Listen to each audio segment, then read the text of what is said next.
So hello everyone, क्या हालचाल? बढ़िया एकदम। तो स्वागत है आपके अपने YouTube channel the brilliant mind classes में। तो गाइज़, हम आज क्लास 10 के फिजिक्स के चैप्टर नंबर 3, जिसका नाम है मानव नेत्र, उससे रिलेटेड हम टोटल वीवीआई जितने इंपॉर्टेंट हो सकते हैं ऑब्जेक्टिव, साथ साथ सब्जेक्टिव क्वेश्चन का डिस्कशन करने वाले हैं। ठीक है, यह एक टेस्ट पेपर है जो ऑफलाइन में कंडक्ट करवाया गया था। ठीक है, अगर इससे सारे क्वेश्चन आपको आ रहे हैं तो समझिए कि बोर्ड में अच्छे नंबर आ सकते हैं। इस चैप्टर्स में जितने भी इंपॉर्टेंट क्वेश्चन बन सकते थे सारे इसको इंक्लूड कर दिया गया है। ठीक है, तो चलिए क्लास को शुरू करते हैं। सारे क्वेश्चंस को रिवाइज कर लेते हैं, सारे क्वेश्चन को समझ लेते हैं, ताकि एग्जाम में अगर क्वेश्चन ये आए, अगर आपको नहीं समझ में आ रहा तो एग्जाम में क्वेश्चन बन जाए।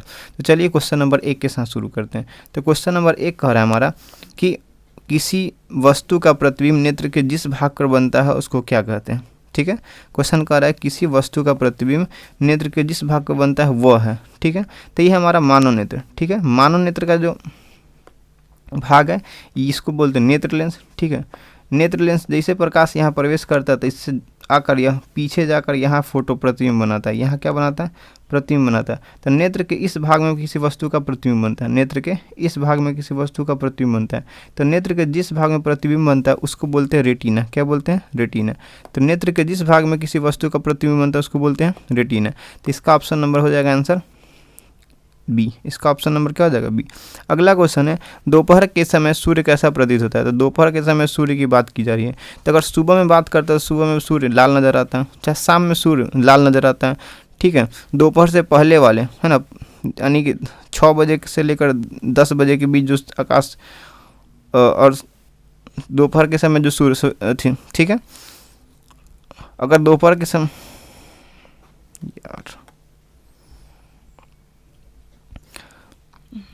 अगर 6 बजे से लेकर 10 बजे की बात करेगा तो सूर्य हमको नीला प्रतीत हो जाएगा, जिस कारण से आकाश भी नीला प्रतीत होता है।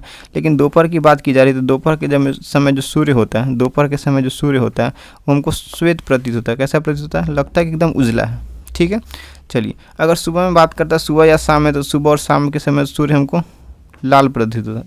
ठीक है, अब बात करते हैं question number third. Question number third कह रहा है कि नेत्र में प्रवेश करने वाली प्रकाश किरणों का अधिकांश भाग कहाँ से अपवर्तित हो जाता है। तो जब भी प्रकाश किरण नेत्र में प्रवेश करेगा, ठीक है, तो अधिकांश भाग जो ऊपर वाला परत है, कॉर्निया का जो ऊपरी परत है, यहीं से अपवर्तित होकर तब अंदर जाएगा पुतली से होकर रेटिना पर। ठीक है, तो बेसिकली कि नेत्र में प्रवेश करने वाली प्रकाश किरण का अधिकांश भाग का परिवर्तन कहाँ होता है? तो कॉर्निया के बाहरी पृष्ठ से। Option number C. ठीक है, अगला क्वेश्चन है हमारा कि पुतली के आकार का नियंत्रण कौन करता है। पुतली के आकार का नियंत्रण कौन करता है? तो जो हमारा काला वाला पार्ट है इसी को बोलते हैं पुतली। काला वाला क्या बोलते हैं? पुतली। और इसके चारों तरफ जो घिरा हुआ है इसको बोलते हैं परितारिका। इसको क्या बोलते हैं? परितारिका। ये जो चारों तरफ इसको क्या बोलते हैं? परितारिका। तो बेसिकली कहने का क्या मतलब है कि किसी मानव नेत्र में पुतली के चारों तरफ होता है परितारिका, और परितारिका का ही काम होता है कि हम आँख में जो पुतली का आकार है घटाए या फिर बढ़ाए। घटाए और बढ़ाने का काम किसका होता है? परितारिका का। परितारिका का दूसरा नाम आइरिस है। परितारिका को अंग्रेजी में क्या बोलते हैं? आइरिस। ठीक है, तो अब देख लेते हैं ऑप्शन। तो पुतली के साइज का नियंत्रण कौन करता है? तो ऑप्शन नंबर बी हो जाएगा हमारा परितारिका। ठीक है, अब यहाँ जो ऑप्शन नंबर ए है ये कह रहा है कि पक्षमाभी मांसपेशियाँ क्या है। तो अगर आप ध्यान से देखिएगा तो नेत्र लेंस के बगल में है ना, अगर आप ध्यान से देखिएगा तो नेत्र लेंस के बगल में ये जो दिख रहा है आपको, इसको बोलते हैं पक्षमाभी मांसपेशियाँ, जिसका दूसरा नाम सिलियरी मांसपेशियाँ भी है। ठीक है, इसका दूसरा नाम सिलियरी मांसपेशियाँ भी है। और इसका काम क्या है? इसका काम है नेत्र लेंस के आकार का नियंत्रण करना। इसका काम क्या है? इसका काम है नेत्र के लेंस का नियंत्रण करना। नेत्र लेंस का आकार का नियंत्रण कौन करता है? तो वह है पक्षमाभी मांसपेशियाँ। ठीक है, और वही बात किया जाएगा पुतली के आकार का नियंत्रण कौन करता है? तो ये है हमारा पुतली, और इसके आकार का नियंत्रण करता है जो चारों तरफ होता है परितारिका या फिर आइरिस। समझ में आ रहा है? तो इसका ऑप्शन नंबर हो जाएगा हमारा बी। इसका ऑप्शन नंबर कौन हो जाएगा? हमारा बी। ठीक है, इसका ऑप्शन नंबर हो जाएगा बी। तो क्वेश्चन नंबर 4 का कि पुतली के आकार का नियंत्रण कौन करता है? पुतली के आकार का नियंत्रण कौन करता है? तो पुतली के आकार का नियंत्रण करता है हमारा परितारिका। ठीक है, अब बात करते हैं क्वेश्चन नंबर नेक्स्ट। अगला क्वेश्चन नंबर है कि नेत्र में प्रवेश करने वाली प्रकाश की मात्रा का नियंत्रण कौन करता है। ठीक है, नेत्र में प्रकाश कितना जाएगा, नहीं जाएगा। तो नेत्र में जाने का दरवाज़ा यही है हमारा पुतली। नेत्र में जाने का दरवाज़ा कौन है? हमारा पुतली। तो बेसिकली मानव नेत्र में प्रकाश कितना जाएगा, नहीं जाएगा, उसका निर्धारण कौन करता है? हमारा पुतली। जो सबसे काला वाला भाग होता है आँख का, जो पुतली होता है, आँख का जो पुतली होता है, पुतली, गांव देहात में इसको पुतली कहा जाता है। तो इसको क्या बोलते हैं, यही हमारा क्या करता है, प्रकाश के साइज का, प्रकाश के मात्रा का नियंत्रण करता है कि प्रकाश अंदर कितना जाना चाहिए। अधिक जब धूप होता है तो इसका आकार छोटा हो जाता है ताकि आँख में प्रकाश कम जाए, कम धूप में यानी कम प्रकाश में इसका आकार फैल जाता है ताकि नेत्र में हमारा प्रकाश अधिक मात्रा में जाए। ठीक है, तो क्वेश्चन नंबर 5 का आंसर हो जाएगा हमारा पुतली। क्वेश्चन नंबर 5 का आंसर नंबर क्या हो जाएगा हमारा, पुतली। ठीक है, अगला हमारा कि हमारा जो मानव नेत्र है किसकी तरह व्यवहार करता है, जो हमारा मानव नेत्र है किसकी तरह व्यवहार करता है, जो हमारा मानव नेत्र है किसकी तरह व्यवहार करता है। तो मानव जो नेत्र है उसमें अगर ध्यान से समझेंगे तो यहाँ एक लेंस पाया जाता है। ठीक है, ऑप्शन नंबर देख लेते हैं सबसे पहले। ऑप्शन नंबर कह रहा है उत्तल लेंस, अवतल लेंस, वलयाकार लेंस, बाइफोकल लेंस। तो अगर ध्यान से समझेंगे इसमें तो इसमें एक मोटा लेंस है। ठीक है, और मोटे लेंस को बोलते हैं उत्तल लेंस। मोटे लेंस को क्या बोलते हैं, उत्तल लेंस, क्योंकि इसके दोनों सतह उठा हुआ होता है इसलिए इसको कौन सा लेंस बोलते हैं, उत्तल लेंस। और जिसका दोनों सतह धंसा होगा उसको क्या बोलेंगे, अवतल लेंस। तो मानव नेत्र किस लेंस की तरह व्यवहार करती है, तो हमारा आंसर हो जाएगा उत्तल लेंस। मानव नेत्र किस लेंस की तरह व्यवहार करती है, तो हमारा आंसर हो जाएगा उत्तल लेंस। ठीक है, अब बात करते हैं क्वेश्चन नंबर 8। क्वेश्चन नंबर 8 कह रहा है कि एक स्वस्थ आँख की जो दूर बिंदु होती है, यानी एक स्वस्थ आँख दूर कहाँ तक देख सकता है, क्या 25 सेंटीमीटर ही नहीं, क्या 0 नहीं, क्या 250 सेंटीमीटर नहीं। तो हम जो अगर स्वस्थ हैं तो हम कहाँ तक देख सकते हैं, अनंत तक देख सकते हैं। तो जो स्वस्थ आँख होता है उसकी क्षमता अनंत तक होती है, कहाँ तक होती है, अनंत तक। तो ऑप्शन नंबर हो जाएगा हमारा डी।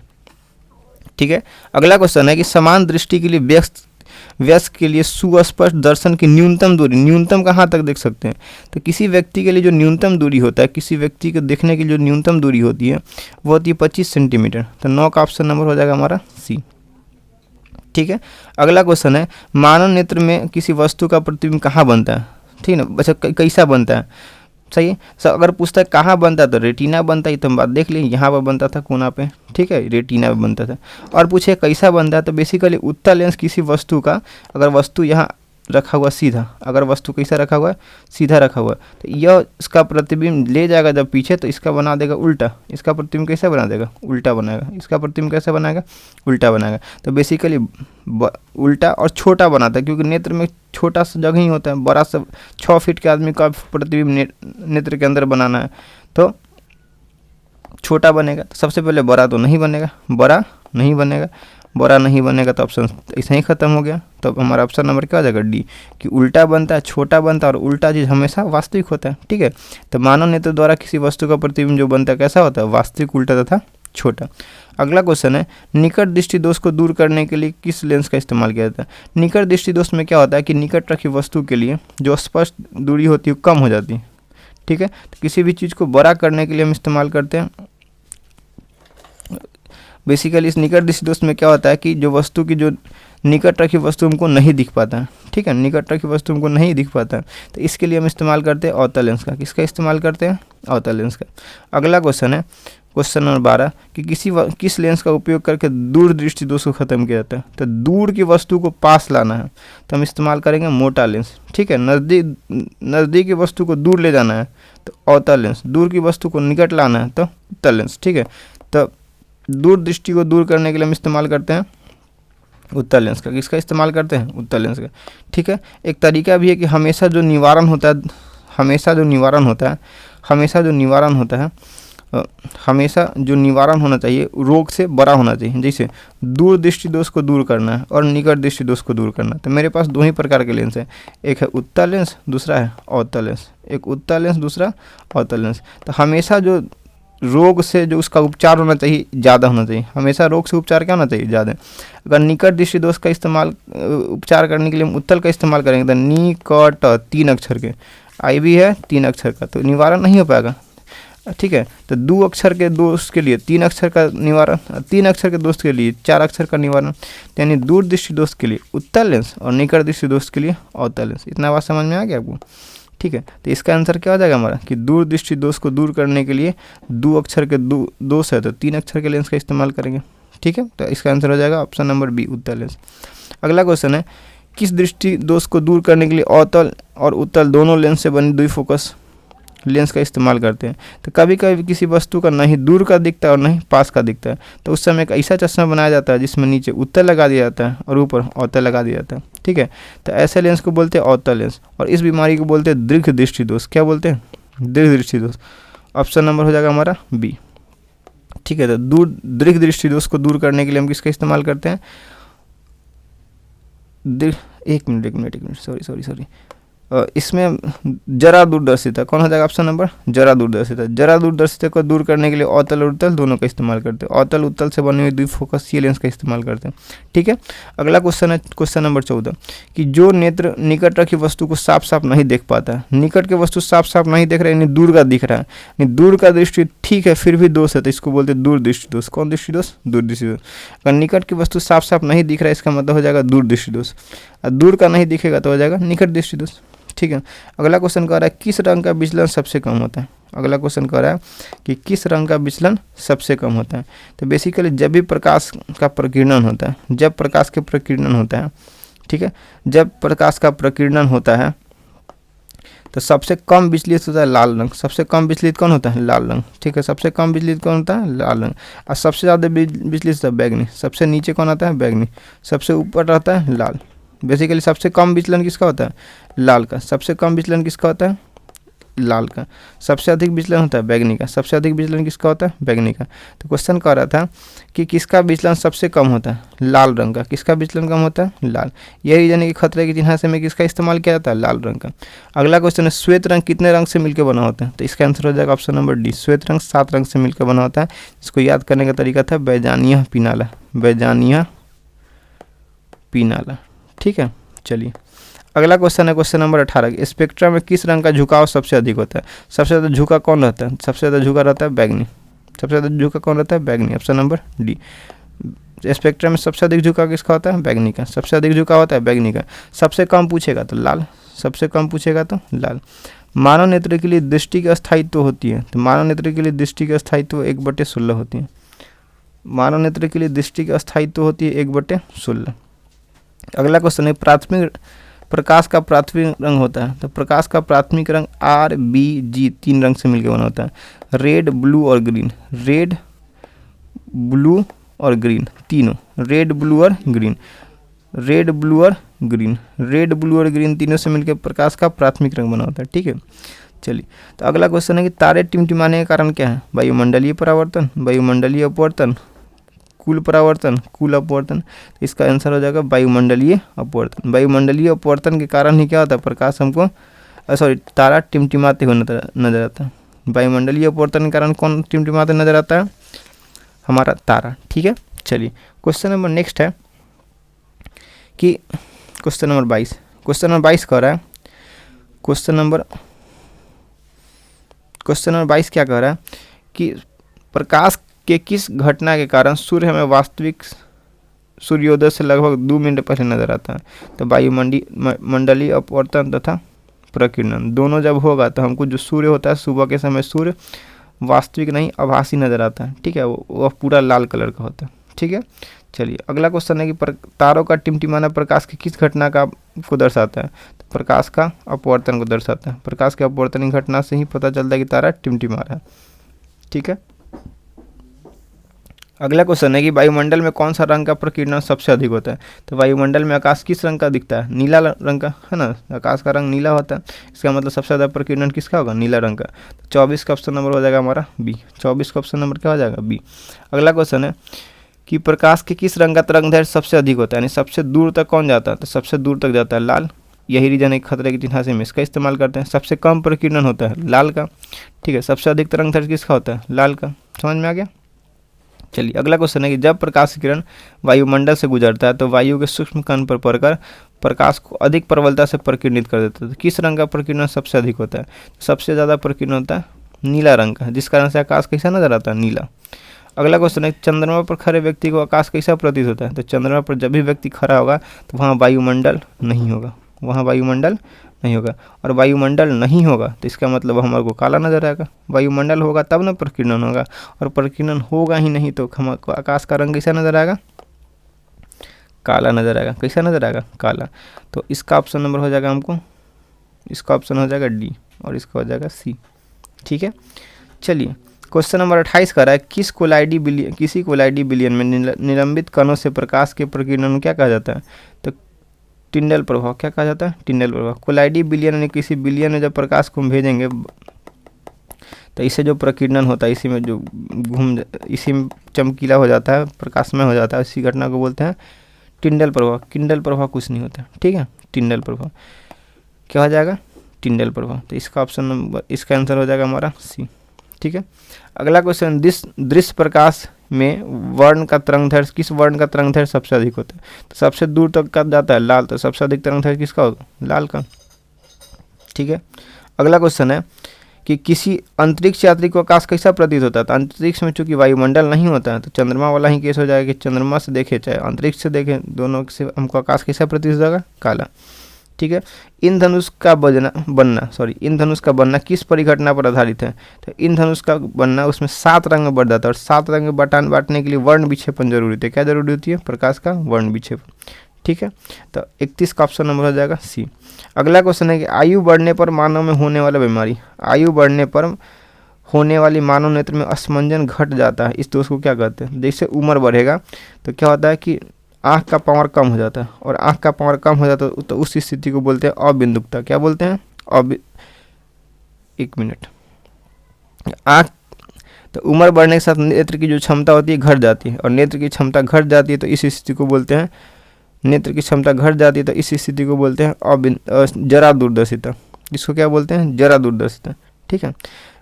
इस स्थिति को बोलते हैं जरा दूरदर्शिता। अगला क्वेश्चन नंबर है 33 कि एक उत्तल लेंस की फोकस दूरी 20 सेंटीमीटर है, तो उसकी क्षमता क्या होगा? तो किसी लेंस की क्षमता यानी पावर जो होता है 1/f के बराबर होता है, 1/f, जिसमें f मीटर में होना चाहिए, और यदि यही f सेंटीमीटर में तो हो जाएगा 100/f, और यहाँ f किस में हो जाएगा? सेंटीमीटर में। तो क्या करेंगे, 100 जो कि सेंटीमीटर में दिया तो 20 कर देंगे, तो 100/20 का मतलब क्या होता है? 5। 100/20 का मतलब क्या होता है? 5। अब दूसरी नंबर बात, यहाँ लेंस दिया उत्तल लेंस, तो उत्तल लेंस की जो फोकस होती है, उत्तल लेंस की फोकस जो होती है वो धनात्मक होती है। कैसे होती है? धनात्मक।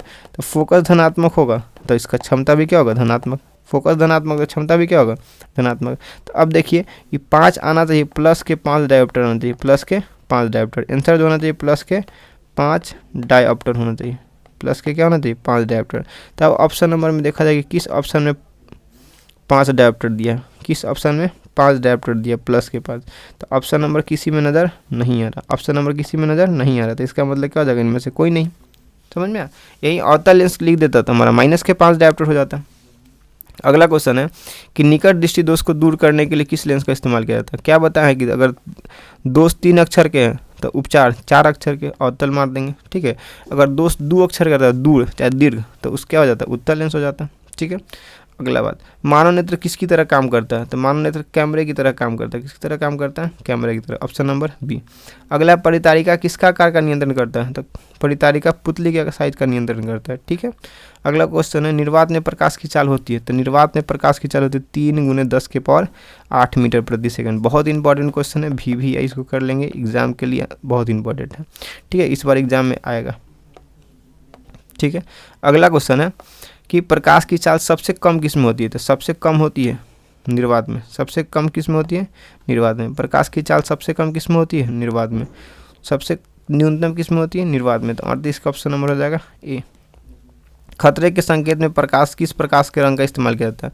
तो लाल रंग का, क्योंकि इसका तरंगदैर्घ्य अधिक होता है, इसका तरंगदैर्घ्य अधिक होता है और विचलन सबसे कम होता है। तरंगदैर्घ्य अधिक होता है और विचलित कम होता है, तरंगदैर्घ्य अधिक और विचलन कम, विचलन न्यूनतम होता है, विचलन हमारा न्यूनतम होता है। तो यही 2 मेन रीजन है जिस कारण खतरे के संकेत में किसका इस्तेमाल किया जाता है? लाल रंग का, ठीक है। तो चूंकि इसका तरंगदैर्घ्य अधिक होता है और विचलन सबसे कम होता है, इसलिए इसका इस्तेमाल किसमें किया जाता है?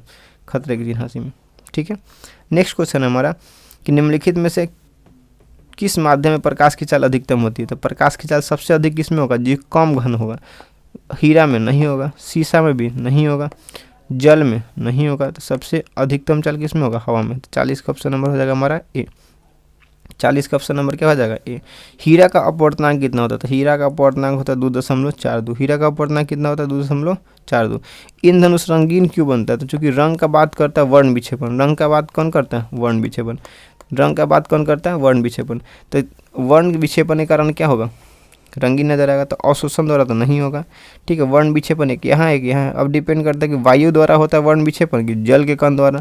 तो इंद्रधनुष अगर हवा में बनता है तो हमको डेली इंद्रधनुष नजर आता है, लेकिन ये कब बनता है? बारिश के समय में, यानी बारिश के समय में ही जल के कण क्या होते हैं, वायुमंडल में होते हैं। इसका मतलब ऑप्शन नंबर हो जाएगा हमारा ए, कि जल कण द्वारा श्वेत प्रकाश के वर्ण विक्षेपण द्वारा ईंधन उसका रंग कैसा नजर आता है, लाल।